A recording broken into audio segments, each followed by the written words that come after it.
Uh, Look how tall I look. This is actually kind of ridiculous. You Maybe I should see the chairs. No, the chairs. There's a big gap right there. We are quite different in stature, but hey, we're equals now. All right, shall we do this? What's up, everybody? It is Alex Sigrist, and I'm here with a good friend of mine, Mika. Say hello. Hello. Hey, Mika. You just said I should say hello. So That's true. You Here I follow am. directions very well, and that's why I have you here to make sure you follow and do exactly what I say. I will do. And you're going to help everyone out here understand the topic of today's lesson, lecture, or whatever we're doing. Is educational system Yes. compared between Korea, Austria, Europe, and America?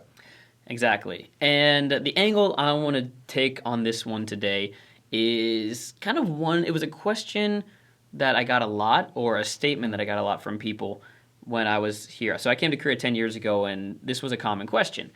Are you actually going to raise your kids in a Korean education system?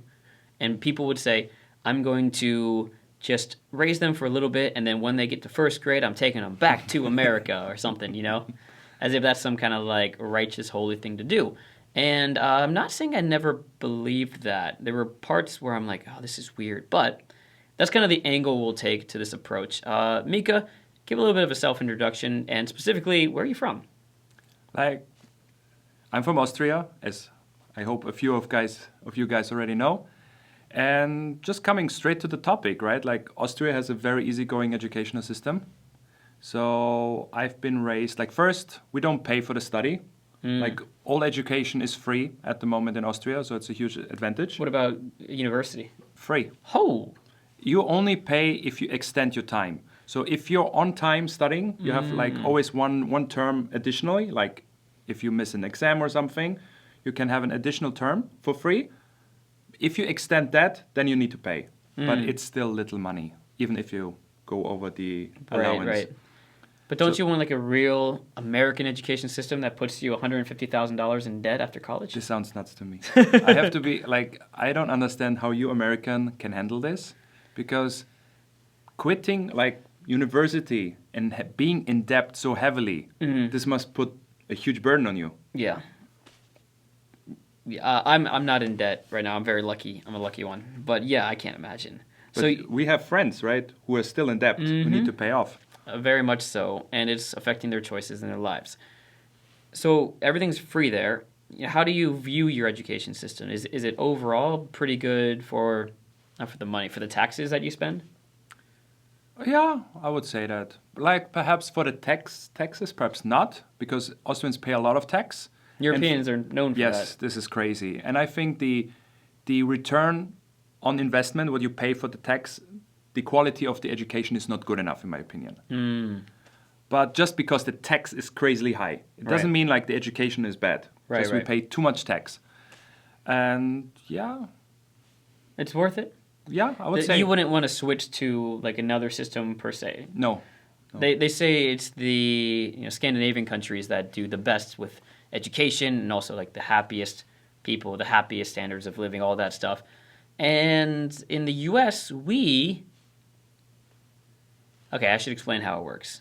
We'll talk about our country's basic, let's say, elementary, middle school, high school systems. In the United States, we have usually three systems. It's going to be K through 6, K through 5. Then you go about 6 through 8, which we call middle school. So elementary, middle, and then high school, which is another 4 years after that. And that'll be technically 9 through 12, or freshman, sophomore, junior, senior year. Then they go to university and study from there. But that's your general setup. Now there's two systems in play, three actually, but there is a public school system and a private school system. And there are charter schools which take students from areas that aren't as well off and put them into, better schools, they say. I have a different issue with that. But public and private is how we split it up. Benjamin Franklin is someone who's always been, I can't remember his exact quote, but he was someone who was in favor of a public education system that is strong. Most people are or were in favor of that because a well-educated populace makes your country great. That is the theory of it all. But in the U.S., the private schools are generally way better funded, have better teachers, although sometimes they pay less.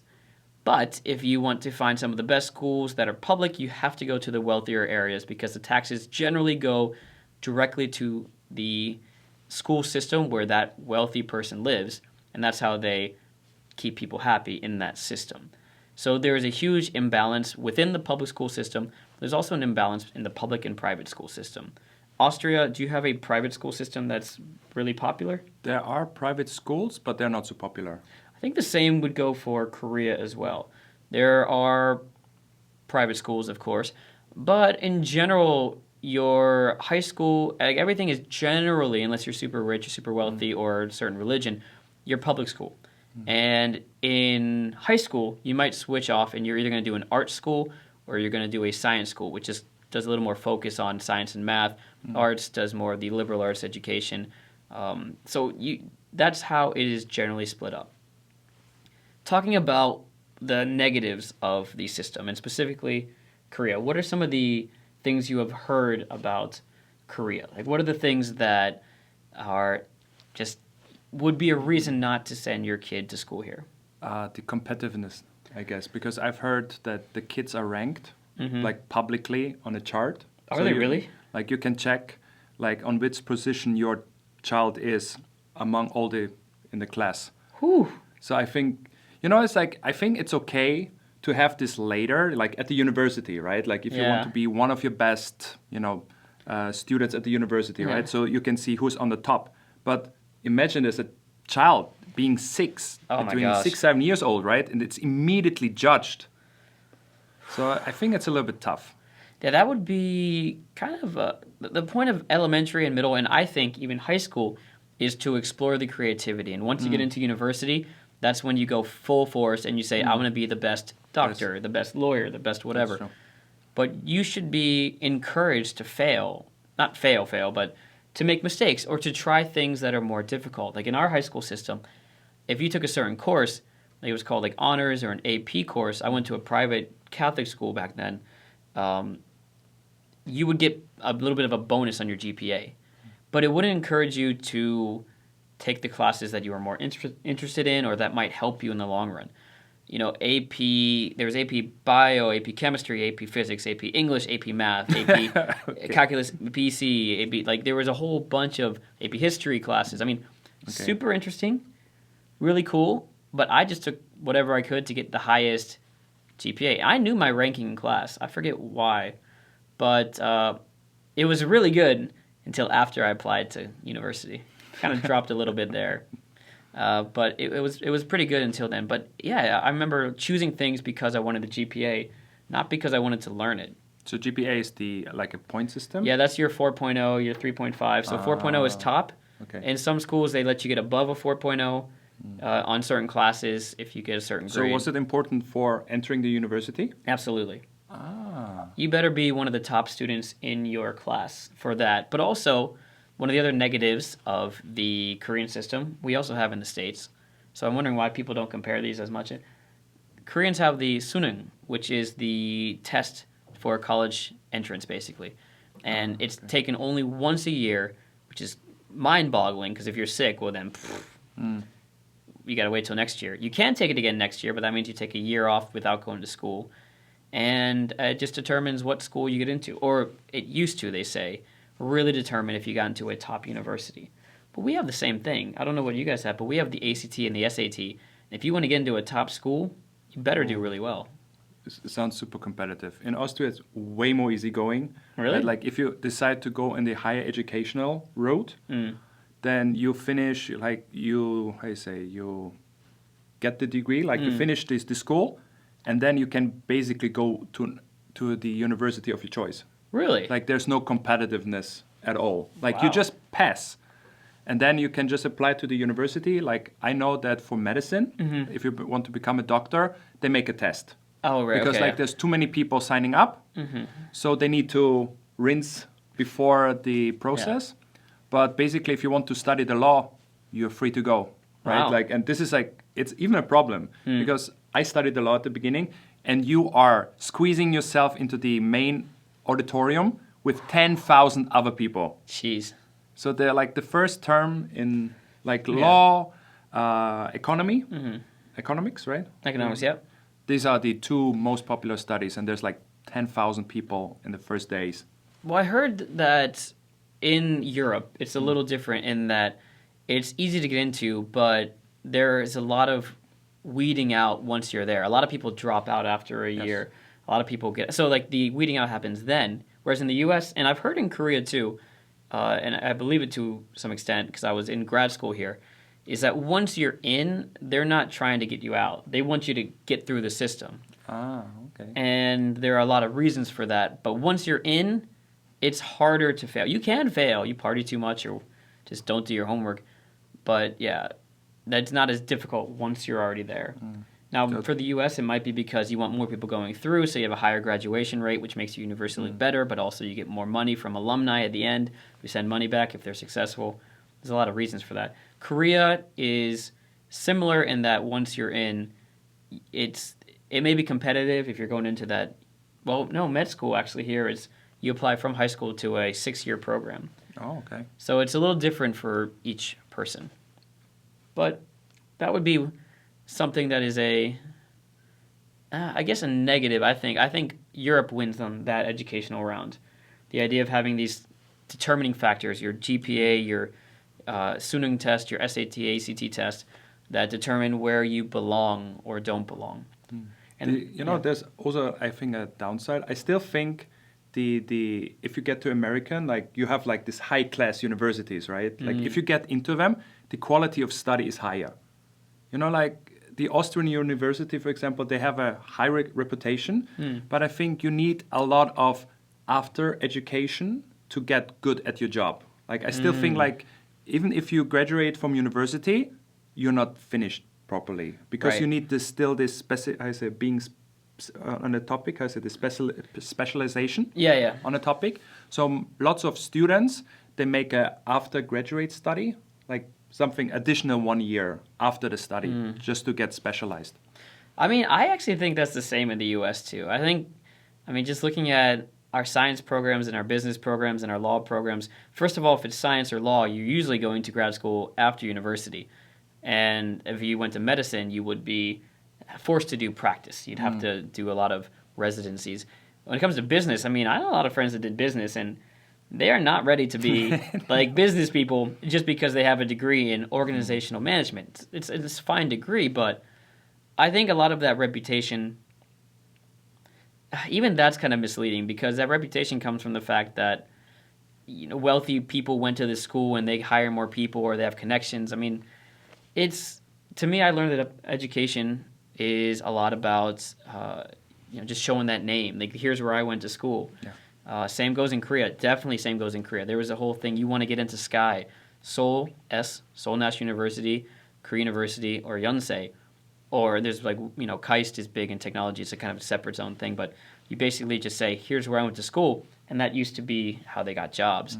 But nowadays, even that's switching because they're realizing that, I don't know what it is. Maybe like people that got in and worked their butt off and did nothing but study, got through and they realized they're either full of themselves. I've met people who are. But there's a lot of people who are nice and good too, but some of them maybe don't have that like real life social skills. They're really good at taking tests, really good at getting grades. So it's a mixed bag when people come out of there. And that could be a problem. Let's shift focus and say what we think about, having kids go to our schools. Let's make it more specific. Would you? If you would have a kid now, how would you do? It first of all depends on who I'm married to. So if I'm married to an American, I'd probably go back home. But let's just say I'm married to a Korean. And the current rate, that is probably what will end up happening. I marry a Korean, and this Korean wife wants to say, Alex, it's 50-50 up to you. Just choose whichever way you go. I think I would at least start them off in Korea. Okay. For one reason. A lot of people may not know this. I went to preschool and kindergarten in Japan. And they say that once you start writing the language, that's when you cement the language into your brain and you really know how to speak it. Ask me if I speak Japanese now. Please go ahead. I don't. I don't at all. And it's not like a regret. Like we had a great experiences in America too, but for one, I think being bilingual is an amazing skill. So hey, nice work there. Way to go. And how many lingual are you? I've basically been raised one lingual. Okay. The second language came with time. Gotcha. And well, you speak Austrian and German. No, it's like German and Polish because my parents are Polish, English, and now a little bit Korean. I had Spanish in school a little bit, so. Yeah, I had French a little bit too. Bonjour, what's up? What's up? But I think that's such a great skill to have, being bilingual, and it helps with other forms of memory retention later on in life. That I think it's good that you should kind of have both if you have that financial opportunity to do that. So I have no problem with that. When it comes to the actual education system, I mean, I taught there. Yeah, there are issues. There's certainly problems, but every country has. Yeah, you are turning a blind eye to America, man. Like, you talking like you think Korea's kids are in a problem? Like, America has like drug issues. They've got violence issues. It doesn't guarantee that you're getting a good education just because you're out of school. I have to say, America. like, I think this is good. Like, especially when you're young, you have like stupid ideas, to say it in an easygoing way, right? Like, but Korean kids are so busy. Yeah. They have such a packed schedule. They have no time to think of stupid things, in my opinion, right? Because like sometimes I look at the Korean kids and I think like, wow, they make barely troubles here. Yeah. In Austria, like teenagers, tons of troubles. So Korean kids are super well behaving, in my opinion. I mean, there are advantages to having a more structured life. So Koreans will often go to school and then have after-school programming and or go to an after-school academy and study till late in the night, especially in middle school and high school. The problem that people say is they go to regular school and they fall asleep because they learn more after school anyway, and that's what's more important to get the better grades. And they did. I had my best English students fell asleep in class because the difference was just so big. I was teaching middle-level English. So when I was a teacher here, I certainly saw that. It was a thing. But, they are learning, and they're learning enough. And if you're a parent who really focuses on your kid's education, or in my case, I speak English, and they come up bilingual also because they're with me and they're with a potential future Korean spouse of mine, then it's great, and you've got that out of the way. I like math. I was good at math. I'm not great anymore, but I can also teach that on my side. And if you mix in your own homeschooling with it, that's something that you can look into too. I think the Korean education system, to me, has enough flexibility in it that I can make some of those decisions that allow them to play sports, allow them to do other things, to try new activities. But I like them being busy too. I don't mind that. Busy, you can have fun playing soccer. But perhaps being busy in a productive way, right? Yeah. If you force a child to play an instrument it's obviously not good at, right? Then I guess you're wasting time. Right. Like you should, realize where's the strength of the child and then focus on that. And then keep it busy. I think this is a good balance. I wonder if a lot of it falls on parents. And I don't mean to just be like all parents are bad or like parents are the only thing, but at home, if you have the ability to make that decision. I know there's exceptions for cases of poverty or two parents working, but if you have the ability to take the time and look at what your kids are struggling at, what they're good at, what they're interested in, what they're not interested in, then you can take whichever school system you're in and adjust to it. Are there exceptions in the world? Of course. But my dad always said this. I forget who he got it from. And this is when I was going to go to med school, and he was really like, yeah, you're going to go to med school. He said, Alex, a femur is a leg bone. A femur is a femur. Whether you're in Harvard or whether you're in a state school, in the end, 2 + 2 is 4 everywhere you go. And yes, there are differences, but if you're learning enough, you should be all right. And I think that's how I feel about whether I gave him an education in Europe or Korea or America or wherever. Good with that? Totally fine. I don't know how long the video already is. Who cares? This is all part of the learning process. And besides, you can learn on YouTube nowadays, right? Just send them up to Alex Sigrist and make sure you parental discretion some of the content. But yeah, the disclaimer is we're both not parents, right? So for we're us, also not parents. yeah, it's easier for us to Criticize, talk, criticize, because I know like when I meet with friends who are already parents, they always tell me it's easy for you to say. It is very easy for us to say. And I know this, really easy. So. But I also had, parents who really nurtured my love of sports and love of music while I was still being pushed to do my best in school. And again, each situation is different, but I think a lot of people don't know the effort it takes to do the right thing for other people or for kids or for themselves even. And it's not faulting them. We sometimes don't know the resources we have. We don't know who to ask for help. Our friends may not be giving us the right information. And so whether we like it or not, when I become a parent, it will be up to me and my wife to go seek out that information or seek out that help. And it's not, again, super easy for us to say. Yes. Very easy, actually. We are aware of that. But I believe when I become a parent, I'll be able to make the best decisions within the system that I'm in. We will do our best anyway, right? I'm just going to do the best we can. Our kids will be fine. I'm going to make them YouTube stars anyway. Get all that money when they just put the baby in front of the camera and just say, hey, click like, and make some money. I did child modeling in Japan. That's how they started saving up for a college fund. They totally threw me in front of the camera. Good you're bringing that up. Why? We would be curious to see 1 or 2 pictures. Press like if you want to see some. Oh. I didn't. I would be curious. You haven't seen them yet? Oh, no. Shoot. Perhaps post. Yeah. Show to the people. We shall see. You already showed your, bad hairstyle from your teenage times. Oh, right. That's true. You want to give a teaser right here? Which teaser? The teaser picture. I don't know how to put that. Whoa, you look cute. Adorable, right? Look at this picture that we can see. Wow. I hope this worked. Me too.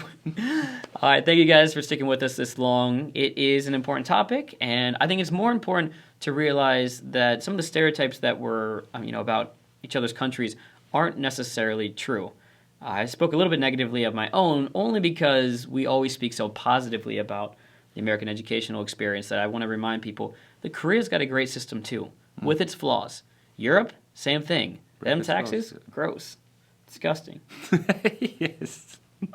But if we don't talk about it, then we don't get other points of view, and we don't help to form our own decision-making skills, in a better way. We just get kind of lost in the world of information. So if you have something you want to tell us down below about your education system or something that we were wrong about with America or Korea or Europe or whatever it is. Or you're something curious about, right? Something curious, yeah, please let us know in the comment section. I read all the comments and generally try to get back to every single one of them.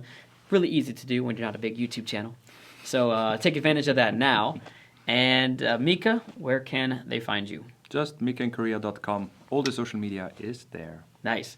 And if you haven't already, make sure to like the video because, hey, feed the narcissism. Subscribe if you haven't already because, I guess for the same reason. But also it'll help support us because I make no money on the channel and it helps. Yes. That helps more than likes. But I like the likes too. Hashtag feed the narcissism. And, put on the notification bell, right? Oh yeah, do that too. So you get notified when Alex put out a new video. My man. He paid for the lunch today, so I have to say it. No, just kidding. No, but seriously, you had to say it. No, I didn't. I'm just supporting my friend. This is what I do here. That's what it's all about, education. Supporting each other and making it work. I wonder how long this one is. I bet. Let's take a guess. One. You ready? 25 minutes. All right, guys. See you next time. This is Alex Sigrist. Goodbye. All right. Goodbye, it is. haseyo. Goodbye, haseyo. And it's going to be 24 minutes and 40 seconds. Wow, 25. I nearly got it. Not bad. Ready? Give a good goodbye face.